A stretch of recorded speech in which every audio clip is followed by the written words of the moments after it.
इतना बोलना चाहूँगा कि हुकूमत से अगर एजाज़ चाहते हो, हुकूमत से अगर एजाज़ चाहते हो, अंधेरा है लेकिन लिखो मशाल मशाल मशाल। नमस्कार, आदाब। CBN न्यूज़ 18 में आपका स्वागत है। दोस्तों, मैं आपका मजा शेख। दोस्तों, आपको पता है कि भुसावल नगर पालिका चुनाव का माहौल एक बन चुका है और आप देख सकते हैं हम हमारे स्टूडियो में हर पक्ष के उम्मीदवारों को बुला के उनकी जो प्रतिक्रिया ले रहे हैं। आज हमारे बीच में आप देख सकते हैं शिवसेना उद्धव बाला साहब ठाकरे पक्ष के मकबूल हुसैन उर्फ मकबूल मेंबर हमारे बीच में मौजूद है। सबसे पहले सर, आपका CBN न्यूज़ 18 के इस स्टूडियो में बहुत बहुत स्वागत है। सर, क्या बोलना चाहेंगे, आप किस उद्देश्य से जो है इस चुनावी मैदान में उतरे, क्या बोलना चाहोगे आप? अस्सलाम वालेकुम। मेरा एक ही उद्देश्य है कि भाई अपने वार्ड में जो 20 सालों में आज तक जो काम नहीं हुआ वो काम किस तरीके से करा जाए। अगर इंशाअल्लाह मेरे को वार्ड क्रमांक 12 से मैं खड़ा हूँ, मेरा अनुक्रमांक नंबर 5 है और मेरी निशानी मशाल है। उद्धव बाला साहब ठाकरे शिवसेना से मेरे को AB फॉर्म मिला है, टिकट मिला है, उससे मैं खड़ा हूँ, लड़ रहा हूँ इलेक्शन। अगर इंशाअल्लाह अगर मेरी सीट अगर मेरे वार्ड नंबर 12 के सभी मतदान और सभी भाइयों ने अगर चुन के दिया तो इंशाअल्लाह मैं पूरी कोशिश करूँगा कि मेरे वार्ड का ज़्यादा से ज़्यादा मैं विकास करूँ, ज़्यादा से ज़्यादा योजनाएं जो बच्चों के लिए जो जिनको रोज़गार नहीं है आज उनके लिए कैसे योजनाएं आए, कैसे लोन पास हो, इंशाल्लाह इसके लिए पूरी कोशिश करूँगा। और हमारे माओ बहनों का जो मुद्दा रहता कि भाई वो राशन कार्ड के कुछ नाम बढ़ाने के लिए, कुछ नाम घटाने के लिए, कुछ 12 अंकी के लिए जो इधर से उधर फिरती है, तो इंशाल्लाह मेरा एक ऐसा मकसद है कि भाई मैं मेरी वार्ड में एक ऑफिस डाल के उनके लिए इंशाल्लाह एक सुविधा कर दूँ, आदमी बैठा के कि भाई उनको कहीं भागना ना पड़े, उनका सभी काम एक जगह पर हो इंशाल्लाह। यानी आप एक दरबार लगाएंगे, एक ऑफिस खोलेंगे, कार्यालय, और वहाँ पर जो भी वार्ड के लोगों की समस्या है वहाँ आप उसका निवारण करेंगे, ऐसा आपको बोलना है? इंशाल्लाह ज़रूर, क्योंकि आज तक 20 सालों में ये चीज़ नहीं हुई जो मैं करना चाहता। मेरा मकसद ये नाला गटरा कचरा ये कोई मायने नहीं रखता, ये तो नगर सेवक के बायात का खेल है मैं समझता। अगर वो फ़ोन लगा दे इंशाल्लाह एक फ़ोन पर ये काम नहीं हो तो फिर वो नगर सेवक नहीं है, ऐसी मेरी सोच है। तो इंशाल्लाह ये चीज़ पे मेरे को बोलना नहीं है, मेरे को ये चीज़ पे बोलना है। मेरा ये मुद्दा है कि भाई जवानों का रोजी रोजगार का मसला कैसा लो, जवानों में रोज़गार कैसे लाई जाए, और इंशाल्लाह तुम्हारे जैसे रोजगार से मसला मेरा मुराद ये है कि भाई जैसे हमारे कुछ लोग भाई है जो कारोबार करना चाहते पर उनके पास में थोड़ा सा पैसे की प्रॉब्लम रहती, उतनी अमाउंट नहीं है, तो इंशाल्लाह इसीलिए मैंने इससे पहले जो बोला हूँ आप उन्हें आर्थिक मदद दिलवाएंगे, आपका ये बोलना है? हाँ, नहीं आर्थिक मदद बोले तो उनकी एक हेल्प करूँगा कि भाई जो अपने सरकार के माध्यम से जो योजनाएं में जो लोन वगैरह आते हैं जिसमें सब्सिडी माफ़ है, तो इंशाल्लाह वो सभी समाज के लिए आते, मगर हमारे समाज तक आज तक कोई पहुंचाता नहीं। इंशाल्लाह मैं उसको पहुंचाकर उन मेरे भाइयों को दिलाऊंगा, नौजवानों को, ताकि उस पर वो रोज़गार करे और अपने बाल बच्चों का गुजर बसर करे। इंशाल्लाह इतनी पूरी कोशिश करूँगा। सर, आपकी सारी बातें सही है, लेकिन अभी आपके सामने वार्ड क्रमांक 12 से हम समझते काफ़ी सक्षम उम्मीदवार ऐसे भी है, आपको क्या लगता है आप उनके सामने टिक पाएंगे या वो आपके सामने टिक पाएंगे? देखो, इंशाल्लाह लड़ने का अधिकार तो सबको है, मगर किसने क्या काम किया, कौन क्या काम कर सकता, ये सभी बेहतर जानते। मेरे को उनके बारे में कुछ बताना नहीं है और ना ही कुछ बोलना है। अभी तो बहुत अच्छे से अवाम हमारी बहुत जाग चुकी है, अच्छे बुरे की उनको बहुत अच्छे से पहचान हो गई। इंशाल्लाह उनको अच्छे से समझ रहा कि भाई हमको किसको चुन के लाना है, हम किसको आवाज़ देंगे और कौन हमारे बात पर रुक जाएगा। अगर किसी ने बोला कि भाई मकबूल भाई 1 मिनट, तो इंशाल्लाह मैं रुक जाऊँगा। मेरे को इतना अपने आप पे भरोसा है, इतना मैं ज़रूर बोलूँगा। तो जनता ये बात को समझ रही कि इंशाल्लाह उनको ऐसे व्यक्ति की तलाश है जनता को कि जो जिसके घर पर वो जाकर काम का बोल सके, मगर वो जिनके घर पे जा ही नहीं सकते और काम का बोल नहीं सकते, ऐसों को जनता शायद मेरे हिसाब से इस टाइम पर, इस वक्त पर इंशाल्लाह वार्ड क्रमांक 12 में वोट नहीं देंगी। मेरे को भरोसा है कि इंशाल्लाह उद्धव बाला साहब ठाकरे की जो गढ़ से मेरे को शिवसेना का जो चिन्ह मिला है मशाल, उसी को सभी इंशाल्लाह बटन दबाकर चुन के देंगे। क्योंकि उद्धव साहब का जो कोरोना काल का जो एक पीरियड गुजरा 2.5 साल का, उसमें उन्होंने बहुत अच्छे से अपने मुस्लिम भाइयों का सपोर्ट किया। और महाराष्ट्र के अंदर और दूसरी चीज़ क्या, जो अभी जो अपने इस चीज़ को लेके एक आया था। सर आपकी सारी बातें सही है, आपने विकास के बारे में बात कर ली। आप आपके मतदाताओं को क्या बोलना चाहोगे? मैं मेरे सभी कुछ हिंदू भाइयों की भी वोट है, उनसे भी मेरी एक हाथ जोड़ के रिक्वेस्ट है। क्या मैं एक छोटा सा कार्यकर्ता हूँ शिवसेना का, उद्धव बाला साहब ठाकरे का। उन्होंने मुझसे ज़्यादा बाला साहब ठाकरे को, उद्धव साहब ठाकरे को देखकर मुझको वोट देना। क्योंकि शिवसेना आज पहली बार वार्ड क्रमांक 12 म्हणजे जाम मोहल्ले से इलेक्शन लड़ रही है। 59 साल में आज तक किसी को टिकट वहाँ से नहीं मिला। अगर मुझको मिला तो बाला साहब ठाकरे का मेरे को आशीर्वाद मिला। तो मेरे सभी हिंदू भाई बहनों से मेरी गुजारिश है हाथ जोड़ के कि वो उद्धव बाला साहब ठाकरे की और छोटे से कार्यकर्ता की इज्जत रखते हुए मेरे को, मेरी मशाल को वोट करेंगे। इतना मैं कहते हुए मेरा शब्द खत्म करता हूँ। धन्यवाद। जय हिंद जय भारत। ऐसा मैंने इलेक्शन। दोस्तों आप देख सकते हैं हमारे बीच में एक ऐसे शिव सैनिक, आप देख सकते हैं हमारे बीच में एक और शिव सैनिक है, एक ऐसे समाज सेवक सैयद सादिक अली, जिन्होंने हम समझते हैं कि काफ़ी इलेक्शन लड़े। उन्होंने जो है आमदार के भी इलेक्शन लड़े, उन्होंने खासदार के भी इलेक्शन लड़े, लेकिन आज जो है अपने वार्ड क्रमांक 12 के मकबूल हुसैन उनको साथ दे रहे हैं। और साथ साथ जो है उनमें एक जज्बा है अपने वार्ड के लोगों के लिए कुछ करने का। हमेशा वो वार्ड में कोई समस्या होती है उसको देखकर सामने आते हैं और उस पर आवाज़ उठाते हुए नजर आते हैं। सैयद सादिक अली, आप क्या बोलना चाहेंगे? आप जो है पक्ष के साथ हो, आप एक शिव सैनिक हो, आप भी हमने सुना था इलेक्शन आपके वार्ड से लड़ने वाले थे, आपने निर्णय क्यों चेंज किया? आप क्यों नहीं लड़े? मैं ये मतलब अस्सलाम वालेकुम, मैं सभी 12 नंबर वार्ड के मतदाताओं से गुजारिश करना चाहूँगा कि मैं तो नहीं इलेक्शन लड़ पाया। मैंने किस कारण फॉर्म वापस किया हूँ, मैं इस शेर के माध्यम से आप तक पहुँचाना चाहता हूँ। उबलते पानी में चेहरा नज़र नहीं आता, उबलते पानी में चेहरा नज़र नहीं आता, तुम्हारा गुस्सा उतरे जब फैसला करना। तो 9 साल के बाद में भाई हमारा थोड़ा गुस्सा उतरा, हम सोचे कि भाई मकबूल भाई को थोड़ा सपोर्ट कर देते। कैसा गुस्सा सर? आपने शेर के माध्यम आपने शेर के माध्यम से आपकी बात तो रखी, लेकिन समझने वालों को जो है सब समझ जाते। अब पता है इशारा काफ़ी है, लेकिन आप उसको जो है पूरा समझ जाते हैं आज के टाइम में। और दूसरी बात यह है कि 9 साल में हमने सोचे कि किसको हराना है, किसको जिताना है। तो मैं सोचा भाई थोड़ा सा 11 साल अपन गैप कर देते, 5 साल 10 साल का तो गैप हो ही गया था, 9-10 साल का। मैं सोचा गैप कर देते, मकबूल भाई को सपोर्ट कर देंगे। और हमारे नमा भाई ने भी मुझसे कहा कि बोले सादिक फॉर्म मत डालना। ठीक है भाई, नहीं डालेंगे। इसी वजह से हमने वो कैंसिल कर दिया। हम सभी जो थे और एक ही विचारधारा, एक ही विचारधारा। और बाद में फिर बहुत सी समस्याएं थी शहर की। आज भी देखो आप हालात क्या है शहर में। हमारे वार्ड की बात कर लीजिए, कभी मच्छीवाड़े के पास से लेकर के वहाँ पर गड्ढरे इतनी पैक रहती है, मैं हर टाइम ऑनलाइन कंप्लेंट करते रहता हूँ। वो साफ़ सफाई से लेकर के सारी चीज़ें, स्वास्थ्य के लिए यहाँ पे दवाखाने के हाल देखिए क्या है, या डिलीवरी के लिए बहुत सी यहाँ पे हमारी माएँ बहनें जो है बेचारी बच्चियाँ ये जो है डिलीवरी के लिए आजकल यावल में जाते हैं, यहाँ पे कोई सुविधा नहीं है।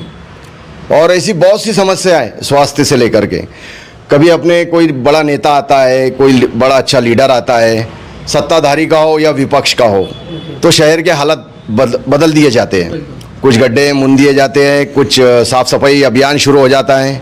जैसा कि हमारे अभी जिला अध्यक्ष साहब ने कहा था कि भाई दूसरे नंबर पे आता है हमारा भुसावल शहर गंदगी। हाँ, गंदगी में। तो ये जो अभी एक स्लोगन था जैसा स्वच्छ भारत अभियान, तो चश्मे के 2 आईने हैं, तो एक आईने में लिखा हुआ है स्वच्छ और एक आईने में लिखा है भारत। तो जिधर स्वच्छ है उधर भारत नहीं है, जिधर भारत है उधर स्वच्छ नहीं है। तो इसी तरह से भुसावल शहर का भी हाल हो चुका है हमारे कि ऐसा लगता है कि माइनॉरिटी के एरिया में, मैं काफ़ी दिनों से देख रहा हूँ आप लोगों की न्यूज़, तो उस न्यूज़ में माइनॉरिटी के ताल्लुक से आप बहुत सवाल पूछ रहे हैं। मुझे तो ऐसा लगता है कि माइनॉरिटी के नगर सेवक है ही नहीं भुसावल में। हर वार्ड की बात समस्या ले लो, अपने जितने भी माइनॉरिटी के वार्ड हैं, तो हर वार्ड में आपने उन नगर सेवकों से जाकर के पूछना भी चाहिए था। और 4 मेरे ख्याल से नगर अध्यक्ष बन चुके हैं। हमारी नगर पालिका को 140 साल के करीब हो चुके हैं, शायद या आगे पीछे होगा। 4 नगर अध्यक्ष बन चुके हैं और कुछ 10-12 के करीब या ज़्यादा भी होंगे या कम भी होंगे, उससे उपनगर अध्यक्ष बन चुके हैं। अब क्या उसमें माइनॉरिटी के 10-12 नगर अध्यक्ष में से एक ने भी नगर अध्यक्ष ने काम नहीं किया। कई महिलाएं भी थी उसमें, नहीं काम कर सके। मगर आज भी अमीनाबाई का नाम लिया जाता है, जो कि मैं उनके पुराने घर के पड़ोस में रहता हूँ और नमाबाई उनके घर के सामने रहते हैं। आज भी अमीनाबाई का नाम लिया जाता है, उनके कामों का नाम लिया जाता है। आज भी जितने भी नगर अध्यक्ष आए हैं, नगर सेवक है, वो सभी नाम लेते हैं। तो ऐसा तो मेरे को लगता नहीं है कि कोई मुस्लिम आप जो बोलते हैं माइनॉरिटी, तो उसमें कोई ऐसा नगर सेवक और नगर अध्यक्ष मुझे नहीं दिखा। सर, हमने भी आजी माजी से यही सवाल किया था, लेकिन उनका ये बोलना था कि हमें दबाया जाता है, हमें रोका जाता था। तो भाई अभी फॉर्म नहीं डालना था जब आपको दबाया जाता था, और अभी ये पीरियड इस तरीके का है कि अभी भी आपको दबाया जाएगा, तो फिर आप ये 5 साल जनता के इसे निकाल देंगे।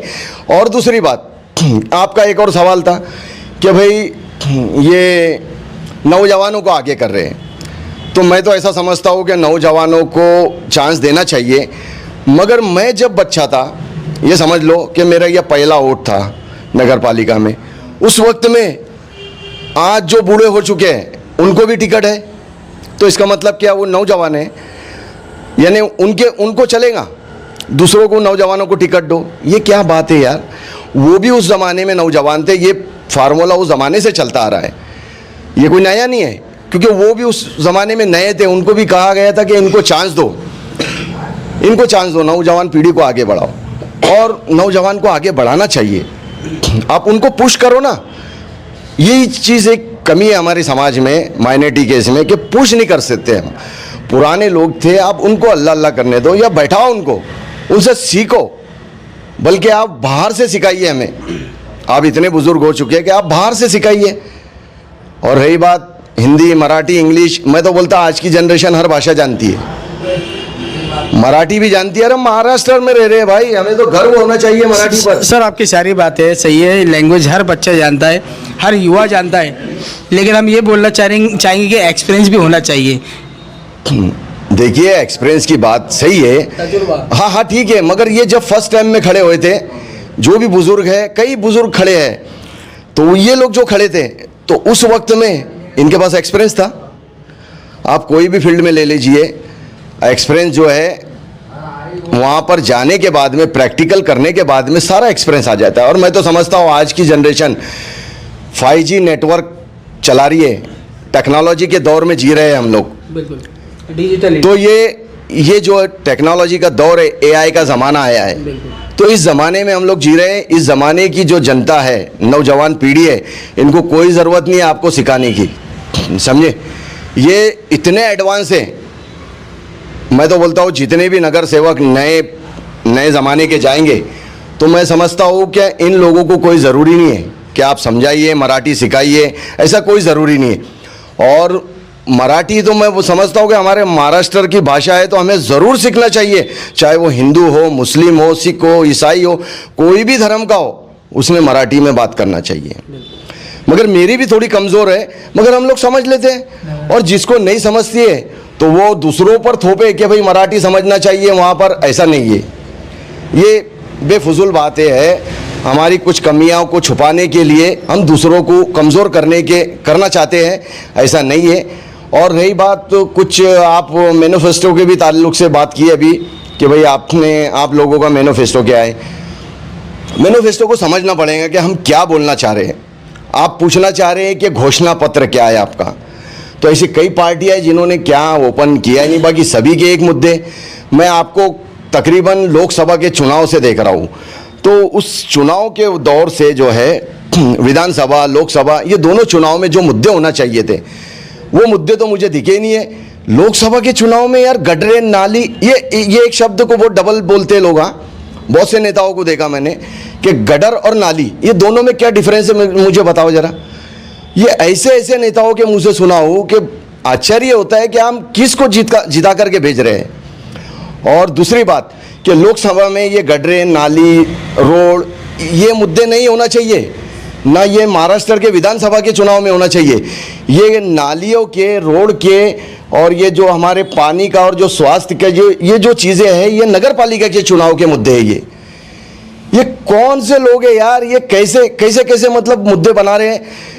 ये हमारे जो लोकसभा के चुनाव हुए, मैं शॉर्ट में बोलना चाहूँगा, इसमें जो मुद्दे होना चाहिए था कि आज के ज़माने में हमें हमारे यहाँ से, हमारे देश से विदेश में जा रहे बच्चे पढ़ने के लिए, तो सरकार कुछ ऐसी पॉलिसी बनाए एजुकेशन से रिलेटेड कि जो बच्चों को आसानियाँ होए। एजुकेशन से रिलेटेड ऐसी पॉलिसी बनाना चाहिए कि उनको लोन लेने में आसानी हो। जिस तरह से हमारे मकबूल भाई ने कहा कि मैं लोन के लिए इनके लिए सुविधा करूँगा, तो ये लोकसभा में ये मुद्दे होना चाहिए था।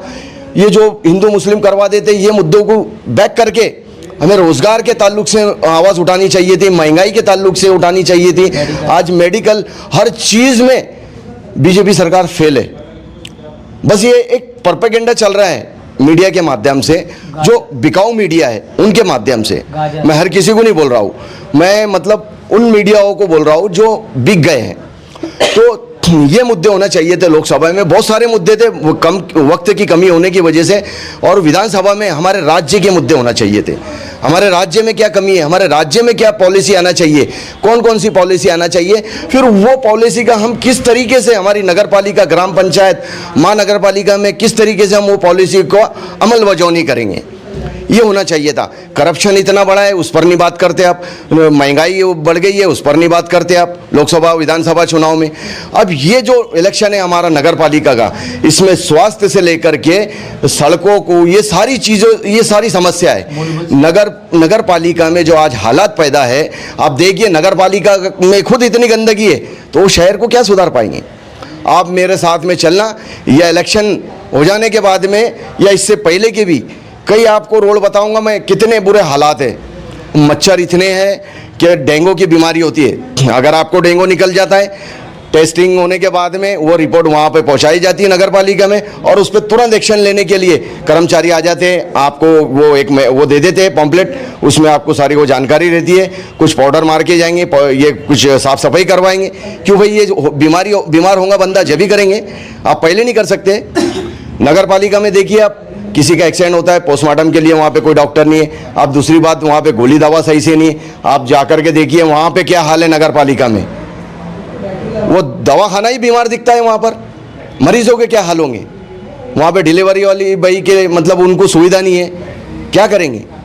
सरकार से जो पैसा आ रहा है वो कहाँ जा रहा है। आरटीआई में मैं बोलूँगा हर शख्स को आपके चैनल के माध्यम से, हमारा सबका हक है, आप आवाज़ उठाइए। जो भी नगर सेवक है, आप ये फॉर्म में भरवाते कि भैया आपके घर का कोई कॉन्ट्रैक्टर तो नहीं है जिसको कॉन्ट्रैक्ट मिला है।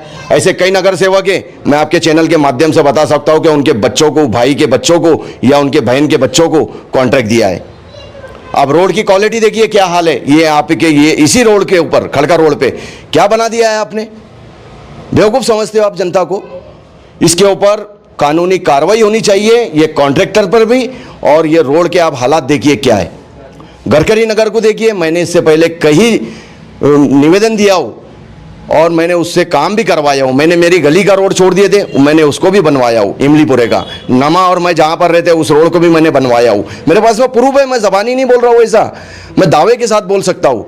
और हमारे लोग समझते हैं जिसको कॉन्ट्रैक्ट मिलता है, तो हमारे लोग समझते हैं क्या बोले वो बंदे ने आकर के रोड बनवाया। अबे बेवकूफ़, उसको कॉन्ट्रैक्ट मिला है, उसका चूल्हा जला है घर का, उसके बाल बच्चों का पेट भरा है उस कॉन्ट्रैक्ट से। ये हमने काम करवाए हैं, हमने कागज पे काम करवाए हैं सीओ साहब से, और सीओ साहब ने किया है काम हो। तो ये चीज़ें होती है। अब ऐसे लोगों को हमने नगर सेवक बना करके भेज दिया है जिनको कोई एक एप्लीकेशन नहीं लिखते आएंगी यार। आप मराठी हिंदी की बात करते हो, उनको एप्लीकेशन लिखने का बोलो, ये क्या पढ़ेंगे। ये जब कोई एजेंटा आता था तो ये एजेंटे को लेकर के बाहर जाते थे और फिर पूछते थे भाई ये क्या लिखा है। ये ऐसे नहीं होना चाहिए।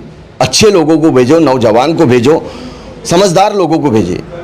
तो मेरी एक आपसे ये अपील है कि आप लोग अच्छे लोगों को भेजें। और हमारे 12 नंबर वार्ड में जो कि हमारे मकबूल शेख फरीद, इनका अनुक्रमांक नंबर है 5 और इनकी निशानी है मशाल। उद्धव बाला साहब ठाकरे के ये एक उम्मीदवार है। तो मैं चाहूँगा कि आप इनको अपने फुल बहुमत से आप इनको जिता करके आपकी खिदमत का मौका दें। और नगर पालिका में जो भी आपको सुविधा है, जो भी नगर पालिका के अंडर की सुविधा, मौलवी सुविधा आती है, हम सब पर उस पर काम करने की पूरी कोशिश करेंगे। सर, आपने काफ़ी अच्छी बात कही और आपकी बातों से ये निष्कर्ष सामने आया कि कोई भी राजनीतिक दल हो वह आज तक के जनता का सिर्फ शोषण करता रहा। जिस तरह आपने कहा कि लोकसभा, विधानसभा, इसमें जो मुद्दे थे वो मूलभूत मुद्दों को लेकर इलेक्शन लड़ा गया।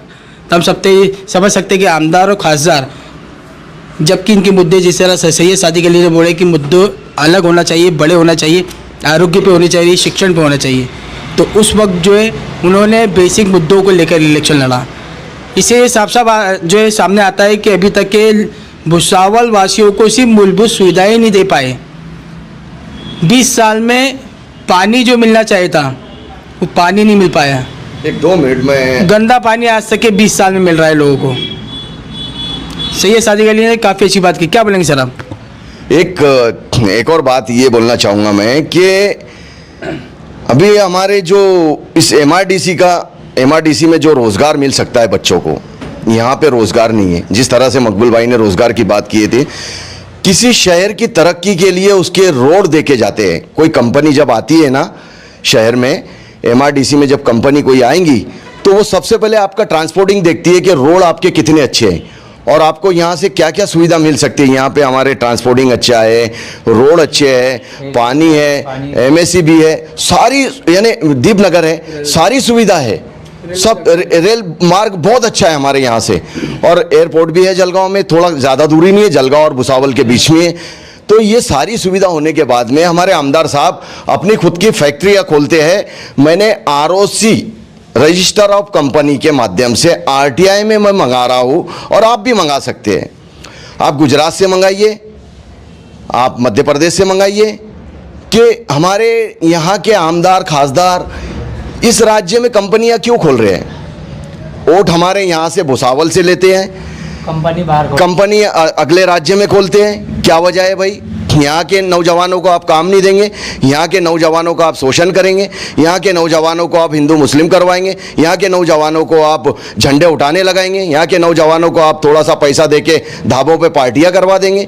यहाँ के नौजवान पढ़े लिख के समझदार अच्छे नौजवान होने के बाद में आप यहाँ पर कोई कंपनियाँ नहीं खोलते हैं। और आप अगला राज्य, हमारे जो पड़ोसी राज्य है मध्य प्रदेश और इस साइड से जो गुजरात आता है, हमारे आमदार खासदार जलगांव जिले के बोलो, कहीं के भी बोलो, अगले राज्य में जाकर के खोलते।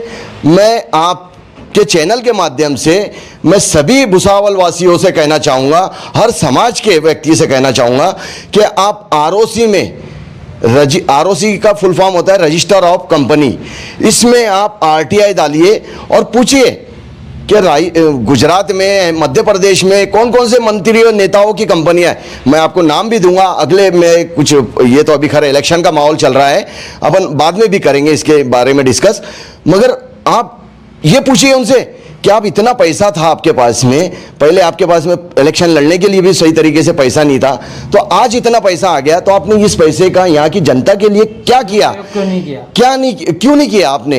कुछ रोजगार देते आप। इतनी बड़ी हमारी एमआरडीसी है, हम जलगांव को पीछे छोड़ सकते हैं, हमारे पास में वो सारी क्वालिटी है भुसावल में। सर, आप सारी बातें आपकी सही है और आपने जिस तरह बताया कि यहाँ कंपनी नहीं लाने की वजह क्या है और ये कंपनी बाहर राज्य में चालू हो रही है, वो खुल के रखे, तो आप नाम क्लियर करेंगे उनके? आने वाले वक्त में ये सारी चीजें बता दी जाएंगी आपको।